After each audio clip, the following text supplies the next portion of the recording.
भारत की बात, मैं आपके साथ शोभना यादव। आज भारत की बात में बात होगी उस साइकिल की जिसका पहिया आतंक की सियासत में फंस गया है। शुक्रवार को अहमदाबाद ब्लास्ट केस का फैसला आया और उस फैसले ने उत्तर प्रदेश की सियासत को गरमा दिया।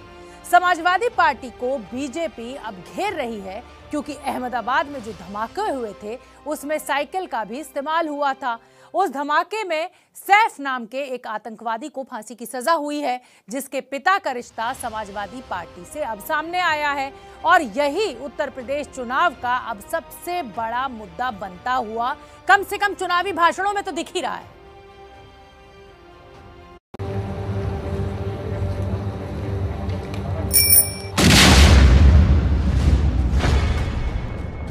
सारे के सारे बम धमाके उन्होंने बम साइकिल पे रखे हुए थे। साइकिल हमारे गरीब की शान है। मैं हैरान हूं, ये साइकिल को उन्होंने क्यों पसंद किया।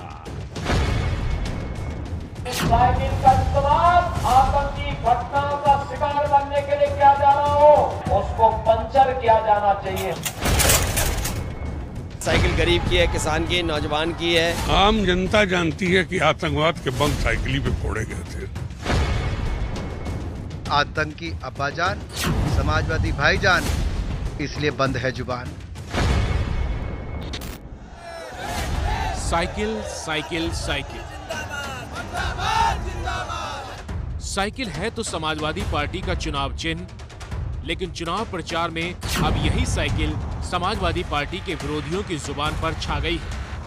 बम साइकिल पे रखे हुए थे। आतंकवाद के बम साइकिल पे फोड़े गए थे। उसको पंचर किया जाना चाहिए। आतंकी अब्बाजान, समाजवादी भाईजान, ये साइकिल को उन्होंने क्यों पसंद किया। प्रधानमंत्री नरेंद्र मोदी ने चुनावी रैली में साइकिल का आतंकी कनेक्शन निकाला तो बीजेपी के हर छोटे बड़े नेता निशाना साधने में लग गए।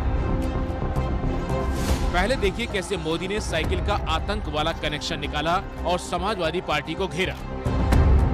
यहां समाजवादी पार्टी का जो चुनाव सिंबल है ना, उनका चुनाव का निशान है ना, तो शुरू में जो बम धमाके हुए वो सारे के सारे बम धमाके उन्होंने बम साइकिल पे रखे हुए थे। अब देखिए, साइकिल पे बम रखे हुए थे और जहां लोग सब्जी वगैरह खरीदने के लिए आते हैं वहीं साइकिल पार्क करके चले गए थे और एक समय चारों तरफ ये साइकिलों पर रखे हुए बम धमाके फूटे। मैं हैरान हूं, ये साइकिल को उन्होंने क्यों पसंद किया। मोदी ने साइकिल को आतंकवाद से जोड़ा तो अखिलेश यादव ने इसे साइकिल ही नहीं बल्कि देश के लोगों का अपमान बता दिया। कोई अगर अपनी नाकामी पर वोट मांग रहा हो तो मैं उसके बारे में कुछ नहीं कह सकता। और जहाँ तक साइकिल का सवाल है, साइकिल गरीब की है, किसान की, नौजवान की है, फौजी की है, सिपाही की है।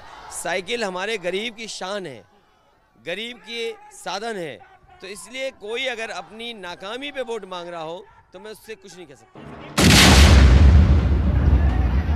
असल में शुक्रवार को अहमदाबाद की अदालत ने 2008 के बम ब्लास्ट केस में सजा का ऐलान किया। जिन 49 आतंकियों को सजा सुनाई गई है उनमें से 10 आतंकवादी यूपी के रहने वाले हैं और इन्हीं 10 आतंकियों में से एक आतंकी के पिता का रिश्ता समाजवादी पार्टी से है और यही बात बीजेपी के नेता चुनावी रैलियों में सुना रहे हैं। अहमदाबाद में एक सीरियल ब्लास्ट हुआ थे।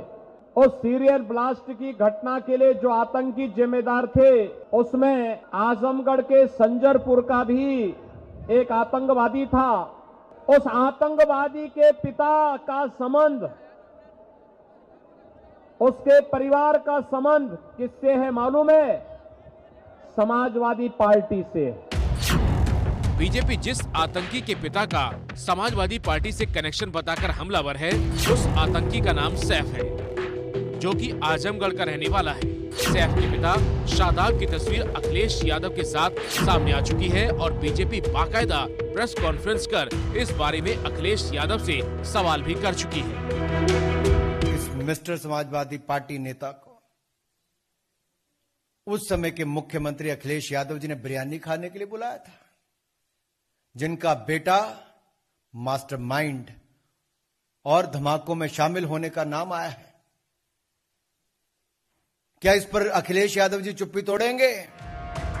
जिस सैफ और उसके पिता को बीजेपी ने यूपी चुनाव में मुद्दा बना दिया है, उस सैफ की कुंडली जान लीजिए। समाजवादी पार्टी के नेता शादाब का बेटा है, आजमगढ़ के संजरपुर का रहने वाला है, 6 भाइयों में चौथे नंबर पर है। कंप्यूटर सीखने दिल्ली आया था, बाटला हाउस केस के दौरान गिरफ्तार हुआ था। आतंकी सैफ और उसके पिता शादाब के बहाने बीजेपी अखिलेश यादव को घेर रही है, तो अखिलेश यादव इन आरोपों को गलत बताकर इसे मुद्दा बनने से रोकने की कोशिश कर रहे हैं। जो एजेंसी देश की हैं, उन्हें कम से कम जांच करनी चाहिए, और उन्हें इसलिए भी जांच करनी चाहिए क्योंकि लोकसभा में मैं बैठता हूं, जिस लोकसभा में प्रधानमंत्री जी बैठते हैं, तो कम से कम जांच एजेंसियों को करनी चाहिए। अखिलेश यादव की कोशिश आतंक को चुनावी मुद्दा बनने से रोकने की है, क्योंकि अहमदाबाद ब्लास्ट में जिस आजमगढ़ के आतंकियों का रोल सामने आया है, उसी आजमगढ़ से अखिलेश यादव सांसद हैं। अभी आजमगढ़ में चुनाव होना बाकी है। बीजेपी अहमदाबाद ब्लास्ट के बहाने आजमगढ़ का जिक्र कर समाजवादी पार्टी को बैकफुट पर डालना चाहती है, क्योंकि जिन 49 आतंकियों को ब्लास्ट केस में सजा मिली, उनमें 10 यूपी के हैं। यूपी के 10 आतंकियों में से 7 आजमगढ़ के रहने वाले हैं। आजमगढ़ के रहने वाले 7 आतंकियों में से 6 को फांसी की सजा मिली है। फांसी की सजा पाने वालों में आतंकी सैफ का भी नाम है। सैफ के पिता का समाजवादी पार्टी से क्या वाकई में कोई कनेक्शन है, इसकी पड़ताल के लिए हमने आजमगढ़ में समाजवादी पार्टी के जिला अध्यक्ष से बात की। पार्टी के जिला अध्यक्ष हवलदार यादव कहते हैं कि सैफ का एसपी से कोई रिश्ता नहीं। जहां तक कि उसके पिता की वायरल फोटो की बात है, वो तो पुरानी है। लास्ट में सजा पाए मोहम्मद शेख उर्फ मिस्टर शेख का समाजवादी पार्टी से कोई वास्ता नहीं। जहाँ तक उनके पिता मिस्टर का सपा राष्ट्रीय अध्यक्ष जी के साथ फोटो दिखाई जा रही है, यह फोटो बहुत पुरानी है। राजनीति में कोई भी व्यक्ति किसी से मिल सकता है। मतलब एक बात तो साफ हो गई कि आतंकी सैफ के पिता शादाब उर्फ मिस्टर की अखिलेश यादव के साथ वाली तस्वीर फर्जी नहीं है। अब योगी कह रहे हैं कि समाजवादी पार्टी को समर्थन देने का मतलब है माफिया और आतंकवाद को समर्थन देना। हम पूछना चाहते हैं, जिस साइकिल का इस्तेमाल प्रदेश के निर्दोष नागरिकों को, देश के निर्दोष नागरिकों को आतंकी घटनाओं का शिकार बनने के लिए किया जा रहा हो, क्या उस साइकिल को समर्थन जाना चाहिए? क्या उसको पंचर किया जाना चाहिए? हमेशा के लिए पंचर किया जाना। आप सहमत हैं? जनता ने इनकी खड़ी कर दी है खटिया, इसीलिए इनके बयान आ रहे हैं घटिया। इनके जो छोटे नेता घूम रहे हैं, वो छोटा झूठ बोल रहे हैं। जो बड़े नेता हैं, वो बड़ा झूठ बोल रहे हैं, और जो सबसे बड़े हैं, वो सबसे बड़ा झूठ बोल रहे हैं। तो एक चीज गौर कीजिए कि जब पहले चरण का मतदान था तो मुद्दा कुछ और था, तब किसानों की बात की जा रही थी। दूसरे चरण में मुद्दा कुछ और अब जब चौथे चरण की ओर बढ़ रहे हैं तो मुद्दा आतंकवाद का आ गया है। आज अमित शाह बाराबंकी में थे और उन्होंने यहां आतंकवाद को लेकर प्रियंका गांधी के एक बयान पर निशाना साधा। गृह मंत्री अमित शाह ने आरोप लगाया कि प्रियंका गांधी ने आतंकवाद को लेकर पूछे गए सवाल को फिजूल का सवाल कहा है। प्रधानमंत्री ने भी अपनी स्पीच में बोला है कि जो ऑपोजिशन है, सपा और कांग्रेस टेररिस्ट के सिंपैथाइजर हैं। आपका क्या स्टैंड रहेगा? प्रधानमंत्री ने इन फिजूल की बातों का तो जवाब देने का तो मुझे की जरूरत ही नहीं पड़ती मुझे, क्योंकि मैं समझती हूँ कि ये फिजूल की बातें हैं। उनको भी मालूम है कि ये सच नहीं है। वो चुनाव की वजह से कह रहे हैं। हम उनसे कह रहे हैं कि जो यहाँ पे समस्याएं हैं, महंगाई है, बेरोजगारी है, यहाँ पे छुट्टा जानवर की बहुत बड़ी समस्या है, इनके बारे में क्या कर रहे हैं? प्रियंका गांधी ने अभी इंटरव्यू में कहा, किसी ने उनको पूछा कि आतंकवाद के बारे में आपका क्या कहना है, उन्होंने कहा ऐसी फालतू चीजों के लिए मेरा वक्त नहीं है।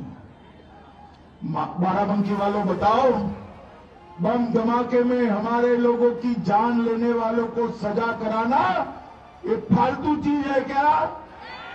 करानी चाहिए, नहीं करानी चाहिए।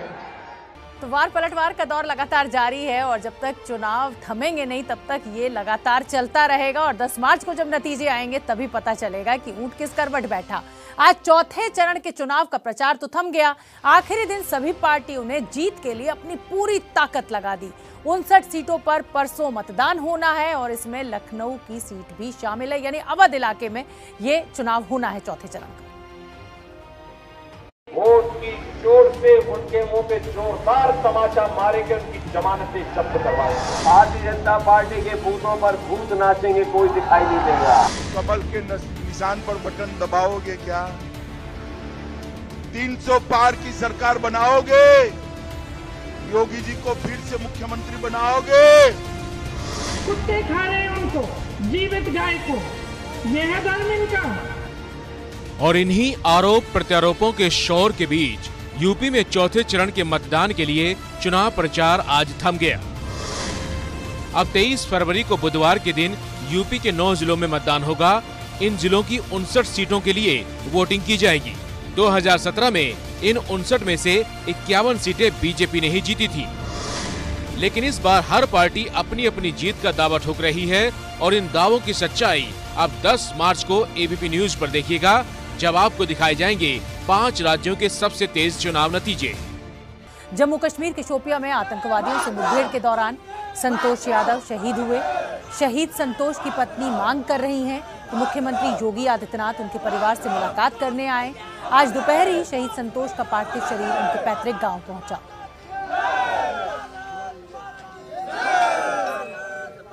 बड़ी संख्या में लोगों ने अपने लाल की अंतिम यात्रा में शामिल होकर श्रद्धांजलि दी। शहीद संतोष यादव अपने पीछे पत्नी और 2 बेटियां छोड़ गए हैं। हमरा के नौकरी जिला में लइकन के हमरे पढ़े लिखे के खूब बढ़िया व्यवस्था, जहाँ खूब बढ़िया रहता है वो करीब से योगी के हम बुलाल चाहत रहनी है। योगी जी को? हाँ, हम चाहती थी कि वो आए। हाँ, वो करीब से हमके हमें लइकन के हमके सहारा जे करे जी में रहनी है, चली गई सहारा अब हमके हुए न बा। वो करीब से हम 1 करोड़ रुपया मांगत रहनी है। हाँ, बच्चों के भरण पोषण के। हाँ, और हम लइका हमारे पढ़ लिख के सरकारी नौकरी चाहिए नहन के। हाँ, तो शहीद की पत्नी यही कह रही है कि अब हमारी जिम्मेदारी निभाने वाला तो चला गया, सरकार को हमें देखना होगा। 12 साल के बच्चों को भी अब कोरोना वैक्सीन लग सकेगी। सरकार ने नई वैक्सीन को मंजूरी दे दी है। 12 से 18 साल तक के बच्चों को अब ये वैक्सीन लगाई जाएगी। अभी 15 से 18 साल तक के बच्चों को ही कोरोना की वैक्सीन लग रही थी। कोर्बेवैक्सीन को अब सरकार ने इजाजत दे दी है, तो अब 12 से 15 साल के बच्चों को भी ये वैक्सीन लगाई जा सकती है। आपको याद होगा 10 दिन पहले जब उत्तर प्रदेश चुनाव के दूसरे चरण का प्रचार चरम पर था, तब हिजाब का मुद्दा अचानक से आकर गरमाया था। वो मुद्दा कर्नाटक से लेकर उत्तर प्रदेश पहुंचा। अब उसी हिजाब को लेकर हत्या की बात सामने आ रही है। आरोप यह है कि हिजाब का विरोध करने पर बजरंग दल के एक कार्यकर्ता हर्षा की चाकू से गोदकर हत्या कर दी गई और इस मामले में हर्षा की मां ने जो एफआईआर दर्ज कराई, उसमें आरोप लगाया कि गोरक्षा में उनका बेटा शामिल था। इससे नाराज मुसलमान युवकों ने धमकी दी थी। कुछ मुस्लिम युवकों के नाम भी हर्षा की मां ने पुलिस को बताए हैं। हर्षा की हत्या को लेकर कर्नाटक के कई इलाकों में कल रात से ही माहौल गरमाया हुआ है। शिमोगा में हिंसक भीड़ ने कई गाड़ियां जला दी, पुलिस को लाठीचार्ज करना पड़ा, कुछ लोगों की गिरफ्तारी भी हुई है। तो ये मामला कितना बड़ा बन चुका है, हमारी इस खास रिपोर्ट में देखिए।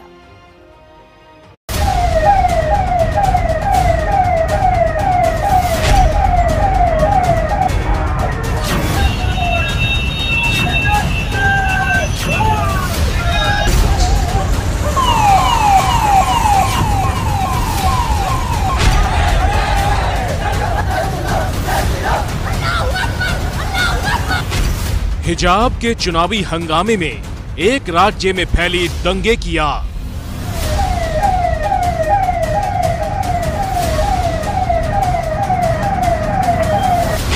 हिजाब पर चुनावी संग्राम के बीच सड़क पर एक हत्या से फैल गई सनसनी। हिजाब की लड़ाई क्या अब हत्या पर आई?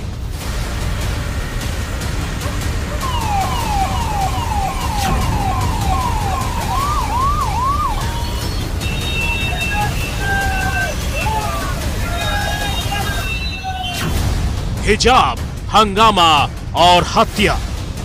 मैं क्या पहनता हूँ, क्या खाता हूँ, किसी के बाप को झांकने की जरूरत नहीं है उसमें। ये समाज का माहौल बिगाड़ने की कोशिश है। किसी का अधिकार नहीं है कि वो एक महिला को कहे कि तुम ये पहनो। इस तरह के आइसोलेटेड इशू से भारत को बदनाम करने की कोशिश नहीं होनी चाहिए।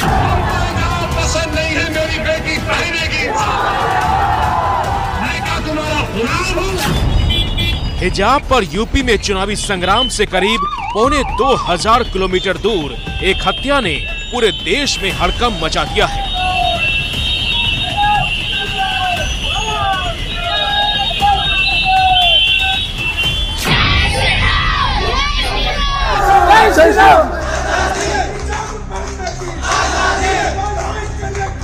जिस राज्य से हिजाब का मुद्दा यूपी की सियासत तक गूंजा, उसी कर्नाटक राज्य में हिजाब को लेकर हत्या का आरोप है और इसी को लेकर बवाल हो रहा है।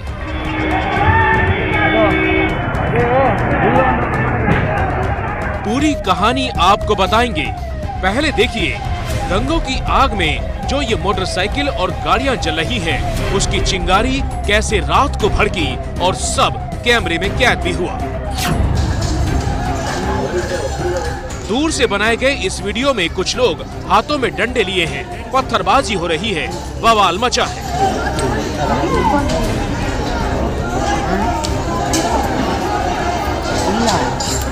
अब रात के अंधेरे की कुछ और तस्वीरें देखिए।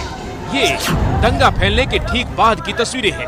बीच बीच में शोर शराबा है और जले हुए सामान और तोड़फोड़ दिखाई दे रही है।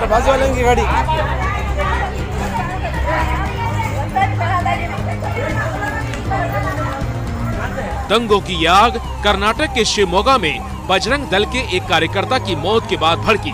तस्वीरें रात की हैं और जब दिन निकला तो बर्बादी का ये मंजर दिखा। गाड़ियां टूटी हुई हैं, जली हुई बाइकें हैं।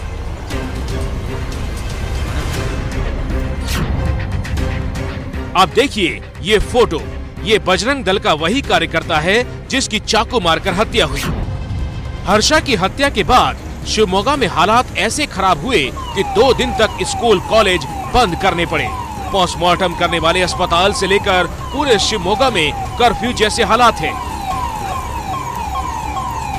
हत्या को कर्नाटक में जारी हिजाब विवाद से जोड़ा जा रहा है, क्योंकि मारे जाने से पहले हर्षा ने सोशल मीडिया पर हिजाब के खिलाफ ही टिप्पणी की थी। The information we are receiving, this murder has taken place due to a Facebook status on hijab is responsible for this brutal murder, and it is a well-known fact. Many places Hindu youths have been attacked on the pretext of hijab issue. There was a death of one boy called Harsha. He is known as Hindu Harsha only because he belongs to Sangathan. From yesterday night, the whole thing has been, investigation has been started. There are some clues and the investigation is going on. I have got information that they got some leads. Probably they will take up to the logical conclusion very shortly. Karnataka की सरकार ने भी साफ किया कि हत्या की जांच हिजाब विवाद एंगल से भी हो रही है। दोषियों को बख्शा नहीं जाएगा। ಡಿ.ಕೆ. ಶಿವಕುಮಾರ್ ಅವರ ಇನ್ವೆಸ್ಟಿಗೇಷನ್ ಅದ್ರ ಕುರಿತಂತೆ ಈಶ್ವರಪ್ಪ ಅವರ ಸ್ಟೇಟ್ಮೆಂಟ್ ಇದೆಲ್ಲದೂ ಕೆಲಸ ಮಾಡಿದೆ ಅಂತ ಅನಿಸ್ತದ ನಿಮಗೆ? ಸರ್, ಈಗ ವಿಚಾರಣೆ ಆಗಲಿ, ಆಮೇಲೆ ಗೊತ್ತಾಗುತ್ತೆ ಯಾವ ರೀತಿ ಏನಾಯ್ತು ಹೇಗಾಯ್ತು ಅಂತ. ಅವ್ರ ಬಾಯಲ್ಲಿ ಬರಬೇಕು. ನಾನೀಗ ಹೇಳಿದ್ರೆ ಅದು ಊಹೆ ಮೇಲೆ ಹೇಳ್ದಂಗೆ ಆಗುತ್ತೆ, ಅದು ನಾನು ಹೇಳಲಿಕ್ಕೆ ಸಾಧ್ಯ ಇಲ್ಲ. इसी बीच कर्नाटक के मंत्री के.एस. ईश्वरप्पा ने हत्या के आरोपियों को मुस्लिम गुंडा कह दिया। ಇಷ್ಟು ಧೈರ್ಯ ಗುಂಡಾಗಳಿಗೆ, ಮುಸಲ್ಮಾನ್ ಗುಂಡಾಗಳಿಗೆ ಬಂದರೆ, ಯಾಕೆಂದರೆ ಅದು ಶಿವಮೊಗ್ಗ ನಗರದವರು ಅಥವಾ ಹೊರಗಡೆಯಿಂದ ಬಂದಿರೋರು, ಇನ್ನೂ ಈ ತನಿಖೆಯಿಂದ ಆಗಬೇಕು. ನಾನು ಮಾನ್ಯ ಮುಖ್ಯಮಂತ್ರಿಗಳ ಹತ್ರ, ಗೃಹ ಮಂತ್ರಿಗಳ ಹತ್ರ ಈಗಾಗಲೇ ಮಾತಾಡಿದ್ದೇನೆ. ಅದ್ರ ಬಗ್ಗೆ ಏನೇನು ತನಿಖೆ ಆಗಬೇಕು ಅಂತ ತನಿಖೆ ಮಾಡ್ತೀವಿ ಅಂತ ಒಪ್ಕೊಂಡಿದ್ದಾರೆ. ತನಿಖೆ ಮಾಡ್ತೀವಿ ನಾವು. साफ है कि कर्नाटक में वही शब्द गूंज रहे हैं, हिजाब, मुसलमान, जो यूपी के चुनावी अखाड़े में है। और अब हिजाब के विवाद में हत्या चुनावी पारा और बढ़ा रही है। हम आपको बता दें कि वैसे तो कर्नाटक में ये हिजाब विवाद पिछले 2-3 महीनों से चल रहा है, लेकिन इसका ताजा विवाद भड़का फरवरी के पहले हफ्ते में। सरकार ने ड्रेस कोड लागू किया और फिर हिजाब वर्सेस गमछा का झगड़ा जो है वो शुरू हो गया। बजरंग दल ने इस बवाल में हिजाब के खिलाफ प्रदर्शन का नेतृत्व किया और अब इसी हिजाब को लेकर बजरंग दल के कार्यकर्ता की हत्या का आरोप लग रहा है।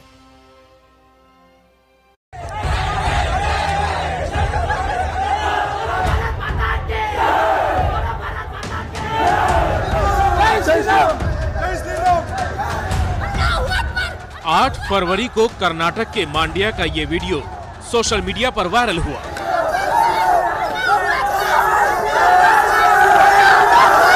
वीडियो में कॉलेज पहुंची बुर्के वाली लड़की अल्लाहू अकबर के नारे लगा रही थी।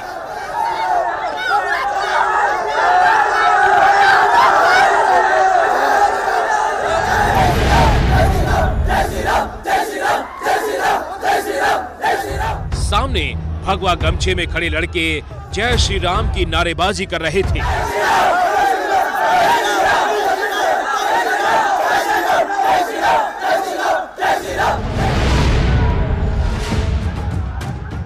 बुर्के वाली लड़की का नाम मुस्कान खान था, जो बीकॉम सेकेंड ईयर की छात्रा है।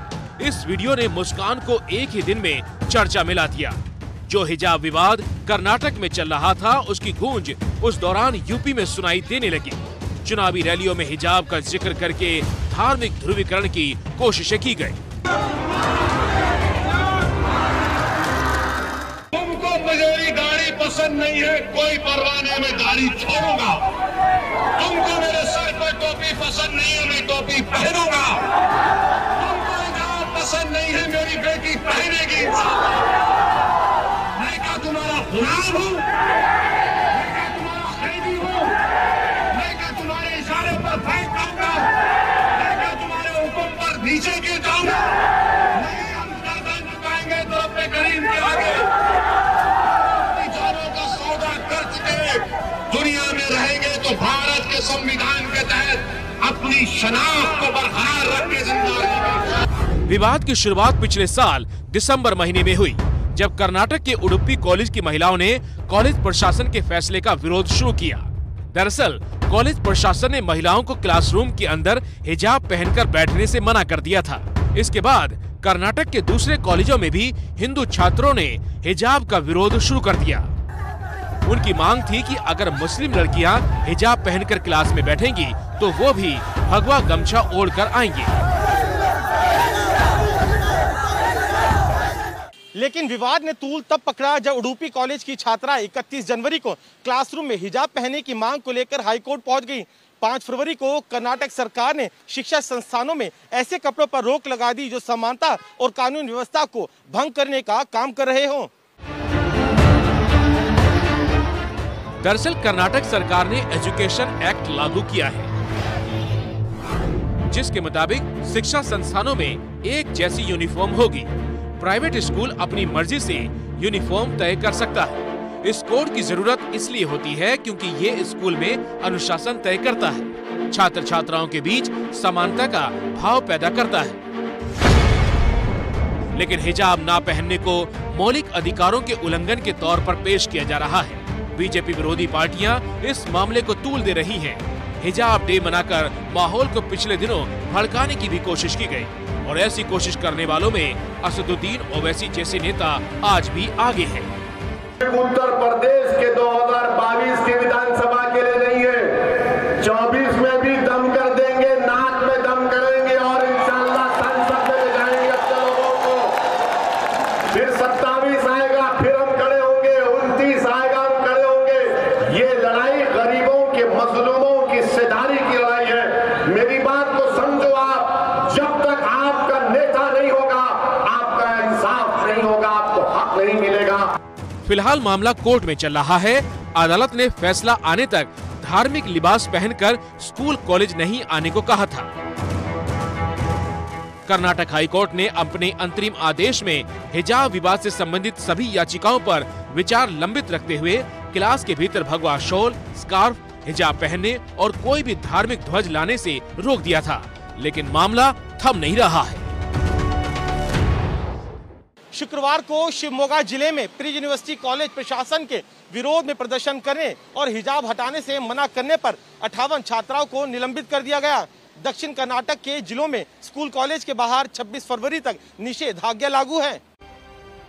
और अब बीजेपी के राज में बजरंग दल के नेता की हत्या हुई है और बीजेपी के नेता एनआईए की जांच की मांग कर रहे हैं।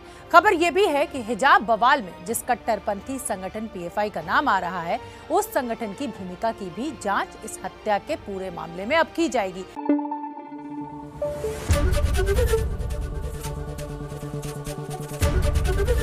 एबीपी न्यूज आपको रखे आगे।